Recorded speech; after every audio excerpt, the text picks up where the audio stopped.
स्थानिक वृत्तवाहिनीवर प्रकाशित झालेल्या एका बातमीनुसार घोटी पोलीस स्टेशनच्या हद्दीमध्ये टाके देवगाव याच्या हद्दीमध्ये येणारे बर्ड्याची वाडी या ठिकाणी राहणारे हाडोगे म्हणून कुटुंबीय आहेत.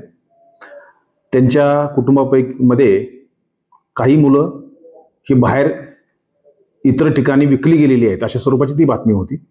या बातमीच्या आधारावर पोलीस स्टेशनचे अधिकारी आणि आम्ही सर्व त्या ठिकाणी जाऊन प्रत्यक्षात चौकशी केली. ते सर्व कुटुंबीय यांच्या बाबतीतली माहिती घेतली.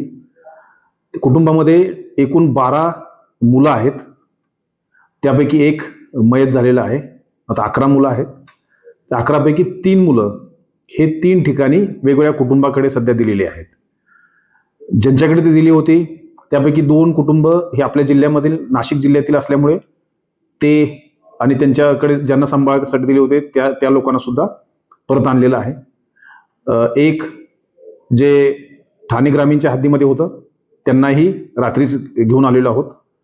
आणि आता संपूर्ण कुटुंबीय 11 मुलं, आई वडील आणि 3 मुलं ज्यांच्याकडे दिलेली होती ते सर्व हे आमच्या घोटी पोलीस स्टेशनला आहेत. चाइल्ड वेलफेअर कमिटी याचे सदस्य त्या ठिकाणी आलेले आहेत. आणि हे संपूर्ण प्रकार काय आहे, कशासाठी मुलं दिली होती, त्याचा उद्देश काय होता याबाबतची सविस्तर चौकशी ही चाइल्ड वेलफेअर कमिटी सध्या करत आहे. त्यांच्या चौकशीनंतर जो अहवाल प्राप्त होईल त्यानुसार पुढील कारवाई करत आहोत.